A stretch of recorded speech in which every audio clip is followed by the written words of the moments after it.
नमस्कार दोस्तों, मैं हूं निधि और स्वागत है आपका एक नए वीडियो में। जो लोग इस चैनल पे पहली बार आ रहे हैं उन्हें मैं बता दूं कि इस चैनल पर हम बहुत सारी किताबों के बारे में बातें करते हैं और किताबों की इसी श्रृंखला को आगे बढ़ाते हुए आज मैं जिस किताब की बात करूंगी उसका नाम है मेहलुआ के मृत्युंजय और लिखा है इसे अमीश जी ने। मुझे पता नहीं क्यों कि मैंने आज तक इनकी एक भी किताब नहीं पढ़ी थी, जबकि मुझे पढ़नी चाहिए थी। जब मैंने ये किताब पढ़ी तो मुझे लगा कि यार और भी किताबें पढ़नी है इनकी। वैसे ये जो किताब है ना, ये एक ट्रायलॉजी है, यानी इसमें 3 किताब है, एक सीरीज। ये पहली जो है वो है मेहलुआ के मृत्युंजय, दूसरी का नाम है नागाओं के रहस्य और तीसरी का नाम है वायुपुत्रों की शपथ। और इस ट्रायलॉजी को नाम दिया गया है शिवा ट्रायलॉजी इन इंग्लिश और हिंदी में शिव रचना त्रय। ये पहला भाग है जो मैंने अभी जल्दी में ही पढ़ के खत्म की और मुझे सच में ऐसा लगा कि यार किस वजह से मैंने अभी तक इनकी कोई भी किताब नहीं पढ़ी थी। खैर जो भी है, मैं आपको थोड़ा बताती हूँ कि इस किताब में आखिर है क्या। देखिए, हम जो है शिव के बारे में बहुत सारी पौराणिक कथाओं से परिचित हैं, हम बहुत उन्हें मानते हैं, उनकी पूजा करते हैं। तो ऐसे ही ये एक कह सकते हैं पौराणिक कथा को फिक्शनल में चेंज कर देना, उसकी पृष्ठभूमि को उठा करके और फिक्शनल को ऐड करके कुछ उसका फ्यूजन बना देना।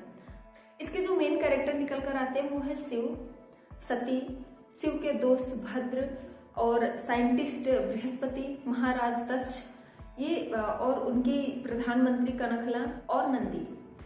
तो शुरुआत में क्या होता है, शिव एक गुड़ कबीले का निवासी है और वहां से आप कह सकते हैं एक प्रकार का मेन मुखिया है। और ऐसा होता है कि ये गुड़ कबीले वाले हैं, इनके एक और कबीले वाले होते हैं प्रकृति कबीले वाले, और इनकी उन लोगों से बहुत ज्यादा लड़ाई चलती है हमेशा ही।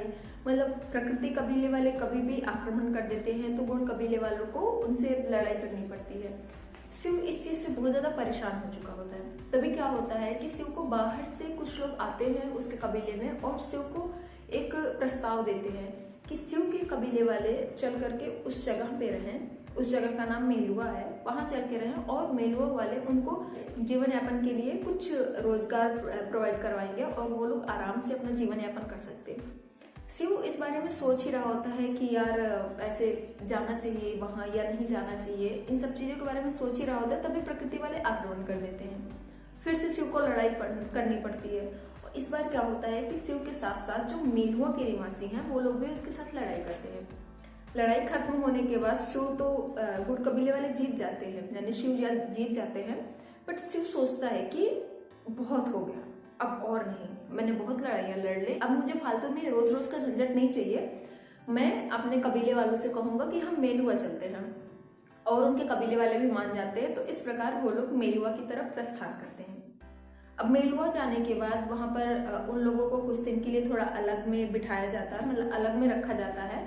और शिव और उसके कबीले वाले उस जगह को देखकर एकदम हैरान हो जाते हैं। उन्हें लगता है कि ऐसी भी जगह हो सकती है, इतने अच्छे अच्छे भवन हो सकते हैं, इतने अच्छे रास्ते हो सकते हैं, इतनी अच्छी तरीके से इन चीजों को व्यवस्थित किया जा सकता और जिंदगी इतनी भी आसान हो सकती है। इस चीज को देखकर वो लोग एकदम ही हैरान थे। रात में उन लोगों को कुछ पेय पिलाया जाता है ये कह करके, ताकि उनके अंदर कुछ अगर रोगाणु वगैरह है, कुछ प्रॉब्लम है तो वो सारी चीजें हट जाएंगी। तभी क्या होता है, घटना घटती है। जब वो पेय पीते हैं तो रात में ही गुड़ कबीले के सभी लोगों को ज्वर वगैरह आने लगता है। पर शिव के साथ कुछ अलग ही होता है, उसका कंठ जो है वो नीला पड़ जाता है। अब शिव परेशान इस चीज से कि क्या है कैसे, वो बहुत ही ठंडा लग रहा होता है। तो शिव आयुर्वेदी को ये चीज दिखाता है कि उसका कंठ नीला पड़ गया। और आयुर्वेदी जब देखती है उस चीज को, वो एकदम जैसे होता है ना कि कुछ ऐसी चीज को देख लो जो आपने एक्सपेक्ट नहीं किया है, उसके बाद आपका रिएक्शन, आयुर्वेदिक का सेम रिएक्शन होता है। और उसके बाद से तो चीजें बदल ही जाती हैं शिव के लिए। ऐसा लगता है कि शिव ने ऐसा क्या कर दिया, लोग उसे प्रभु प्रभु ऐसा करके बोल रहे हैं, नीलकंठ आ गए ऐसा करके बोल रहे हैं। फिर उसके बाद शिव को राजा दक्ष के पास ले जाया जाता है। वहां पर उसको पता चलता है कि कुछ पौराणिक कथाएं हैं, उनके हिसाब से नीलकंठ आने वाले जिनका कंठ नीला होगा। और वो पेय जो दिया गया था वो पेय सोमरस है, सोमरस पीने के बाद उनका कंठ नीला हो जाएगा और वो ना सूर्यवंशी होंगे ना चंद्रवंशी होंगे और वो इन लोगों की रक्षा करेंगे, जो बुराइयां हैं उन पर विजय प्राप्त करेंगे। इस तरह की चीजें हैं इसमें। शिव को ये चीजें समझ में तो बहुत ज्यादा नहीं आती हैं, फिर भी वो कहता है कि मैं कोशिश करूँगा, मैं आप लोगों की हेल्प करूँगा, मैं जितना कर पाऊँगा। हालांकि उसे इस चीज़ में भरोसा नहीं होता, बट फिर भी वो पूरे साम्राज्य को घूमता है और उसके बाद वो कुछ लड़ाइयाँ होती हैं उनको भी लड़ता है, और उसके बाद वो इस चीज़ पे विश्वास नहीं करता, फिर भी उन लोगों की हेल्प करने की सोचता है, क्योंकि वो लोग उन लोगों को रहने की जगह दे रहे थे और काफ़ी सम्मान दे रहे थे। तो इस वजह से शिव को बहुत सारी कहानियाँ सुनाई जाती है। तभी क्या होता है कि शिव देखता है, ये ऑब्जर्व करता है कि कुछ लोग बार बार अलग अलग जगहों पर आक्रमण कर रहे होते हैं और उन जगहों पर जहाँ पर सैनिक नहीं पहुँच सकते, इसी वजह से वो बहुत परेशान होते हैं, वहाँ के लोग भी बहुत परेशान होते हैं। तो सूर्यवंशी, राजा दक्ष, ये लोग बोलते हैं कि ये चंद्रवंशी लोग कर रहे हैं, बार बार आक्रमण कर रहे हैं।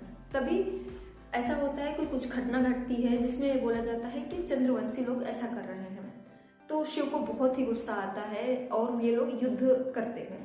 युद्ध करने के बाद ये लोग जीत जाते हैं, पर उसके बाद जो रहस्य एक खुलता है, जो चीजें उभर कर सामने आती है, उससे शिव एकदम दंग रह जाता है। और ये चीज आप पढ़ने के लिए ना आप इस किताब को पढ़िए, आखिर क्या चीज थी। शिव युद्ध लड़ता भी है, जीतता भी है, फिर उसके बाद क्या होता है कि वो खुश नहीं होता है, ये सारी चीजें हैं। और इसमें एक नागा लोग आए हैं। तो नागा लोग ऐसे लोग हैं जिनको कुछ प्रॉब्लम होती है, जैसे उनके हाथ में कुछ प्रॉब्लम हो गई, या उनके 2 हाथ हैं, या उनके सिर में कुछ प्रॉब्लम है, उनके बॉडी पार्ट्स में कुछ प्रॉब्लम होती है, तो ऐसे लोग को नागा बोला गया है।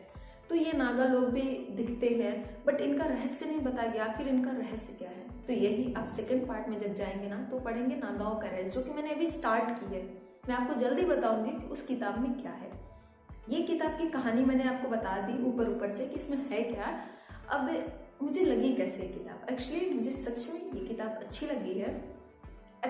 जैसे इसमें जो फ्लो है, वो जो सस्पेंस वाला जो फ्लो है, जो कहानी को बताने का फ्लो है, वो सारा ही फ्लो काफ़ी अच्छा है।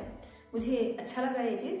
और प्लस मुझे ऑलरेडी ऐसी किताबें पसंद है जिसमें थोड़ा सस्पेंस हो, जिसमें ऐसे पता नहीं हो कि आगे हो क्या जाएगा, आगे कुछ का भी आइडिया नहीं होता है। ऐसी किताबें मुझे ऑलरेडी ही पसंद है, तो मुझे इसलिए और भी अच्छी लगी है।